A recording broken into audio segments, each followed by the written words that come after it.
in your blood cancer discovery, the spatial transcriptomics paper, we were wondering what was the big technical hurdle, if any, that you all had to overcome? Yeah, thanks for that. Well, really, it hadn't really been done before in human kind of organ spatial profiling for the bone marrow. We were kind of inspired by studies in solid organs where they take sections and sequence them and show different clones.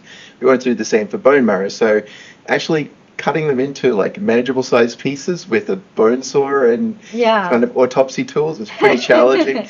But technically the most challenging thing is doing the imaging. That's the most technical. And that's something that we're going to continue to work on to add some more information. Interesting. What kind of patient population or disease phenotype are you most excited to apply that technique to? Right. So our proof of principle was in PV because PV can be thought of as really an extreme case of clonal hematopoiesis. Right.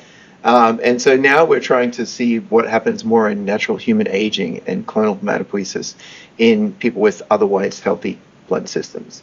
What is the kind of clonal distribution in the bone marrow with age? Where are they clones localized to specialized environments, maybe next to certain niche factors that expand with time, or maybe they're in areas that are completely devoid and selected against.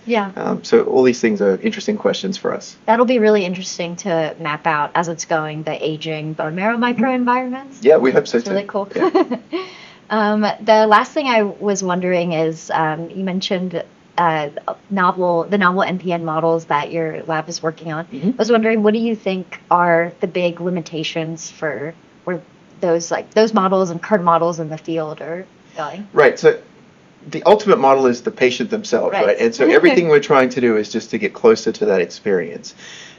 So we use a lot of PDX systems, and a lot of genetically engineered mouse models.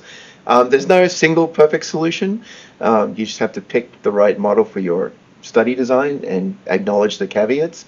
But ultimately, we really try and validate things across multiple different systems. Yeah, absolutely. And we hope that the really important things are conserved. And if you can prove that a couple of different ways, you have more confidence that it's going to hold up when you eventually go to try and translate that. Yeah, we were really impressed with the MPN PDX models. Thank you. Did not know that could be done. Thank you.